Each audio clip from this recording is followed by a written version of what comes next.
Hello po sa inyong lahat mga ka-crypto. Ako po si Pinoy Crypto Trader at sa video na ito ay atin pong pag-uusapan ang tungkol sa balitang ito kung saan ay posible daw bumagsak si Bitcoin sa presyong $10,000.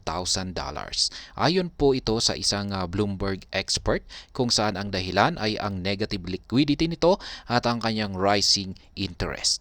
Bago po tayo magpatuloy ay nais ko lamang po munang bigyang linaw ang aking disclaimer kung saan ang nilalaman po ng video na ito ay hindi po ito isang financial advice. For education and information purposes lamang po ang layunin nito. Nais ko na rin pong magbigay babala na wala pong kahit anumang group chat ang Pinoy Crypto Trader.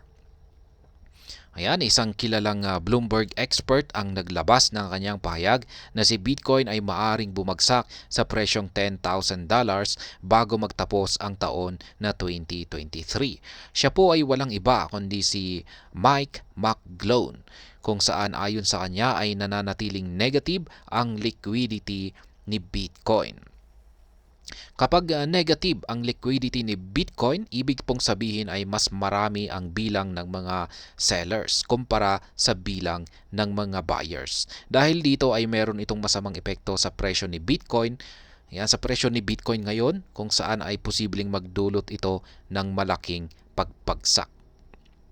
Pero ayon kay Mike McGlone, ay maaring ang hindi magandang kalagayan ngayon ni Bitcoin ay isang short covering rally lamang.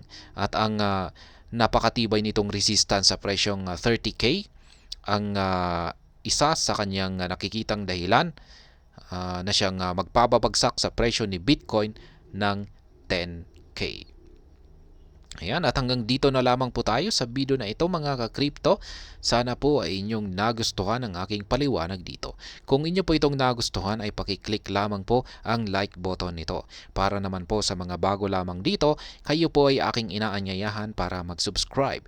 Pakiclick na rin po ang bell icon nito dahil ito po ang siyang magsisilbing notification nito sa mga bago kong videos na akin pong ina-upload sa aking YouTube channel na ito.